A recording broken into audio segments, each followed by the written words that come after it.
There's a couple of stories in the news today, one very positive and one very negative, or rather, one is very encouraging, the other is somewhat depressing, albeit in a manner that wasn't unexpected. So, the positive story. We're all aware that around the globe, the finest minds humanity has to offer are looking to make a vaccine for COVID-19. And right here in the UK, our brilliant doctors and scientists are making real headway. Now, the vaccine isn't ready to be used on the general public as yet, but it's looking like this could be the fastest vaccine that's ever been developed. And the depressing news, in a recent survey, 27% of British people said they wouldn't take a vaccine for coronavirus. Now, let's put this in context. That's not taking part in clinical trials or taking an untested drug. It is if a vaccine is found which is safe and effective, over a quarter of the British population would refuse to take it. Because over a quarter of the British population are thick as shit.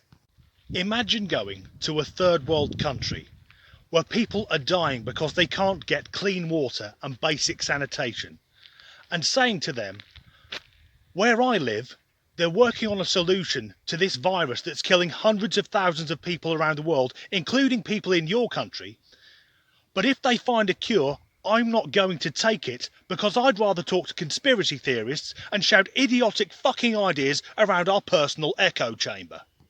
And sadly, it comes as no surprise that the age group that makes up the biggest percentage of people who will refuse to take the vaccine are millennials. I don't wish to tar everyone with the same brush, but there's a caricature of certain millennials being ill-informed, narcissistic and entitled. And interestingly, this generation is the one most likely to buy into conspiracy theories.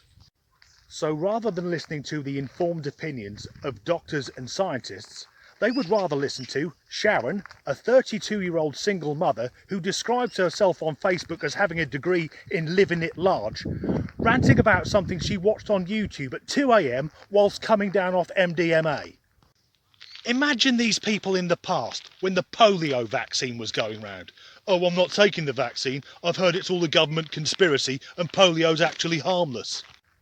But although it's shocking that 27% of British people, when surveyed, said they wouldn't take a coronavirus vaccine, this pales into insignificance when a similar survey in the USA found that a staggering 42% of those surveyed would also not take a vaccine. I've said before, I love the USA, it's a beautiful country with wonderful people. But now every time I turn on the news, I wonder what the hell is going on over there. However, the most shocking thing is that when surveyed, 80% of African Americans said they would not take the vaccine. We know that COVID-19 disproportionately affects and kills people of colour. Yet among those surveyed, 4 out of 5 don't want to be vaccinated because they're worried about Bill Gates injecting fucking robots into them. Back in the UK, last Sunday, there was the almost compulsory protest in Hyde Park, which this week consisted of anti-vaxxers and anti-maskers.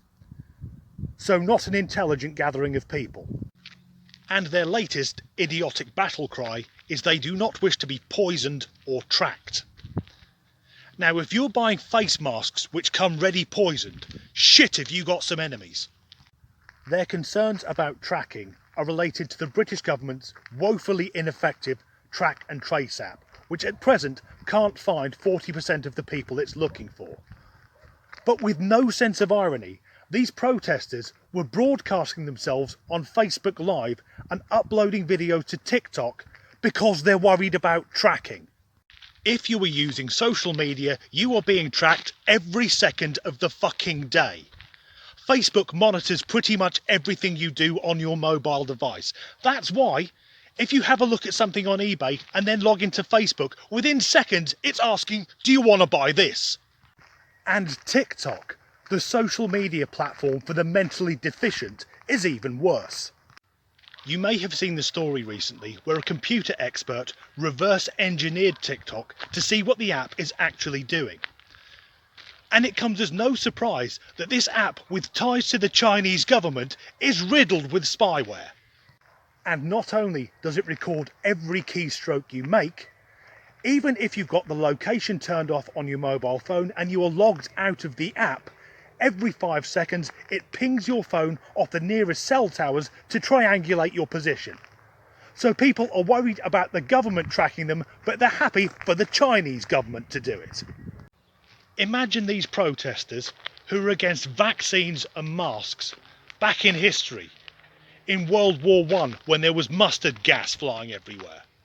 Well, I'm refusing to wear a gas mask because I don't think mustard gas is real, and all the people who've been brought back injured from the front line, they're crisis actors. In fact, I don't believe the conflict is real, and Kaiser Wilhelm is a fucking government shill. Wake up, sheeple. Let's be clear. The sooner there's a safe and effective vaccine, the sooner we can get rid of the face masks, we can get rid of social distancing, and things can go back to normal. Although personally, I don't want them to go back to how they were before the lockdown. We've done a lot of good at reducing pollution, and if nothing else, that'll help keep Greta Thunberg off the television. And the anti-vaxxers and the anti-maskers and the 5G conspiracists and the like, if they refuse to be vaccinated, that's fine. Let them die of COVID-19. If we lose a few million people, it doesn't matter if they're all fucking morons. Because the human gene pool really needs some chlorine. Thanks for watching.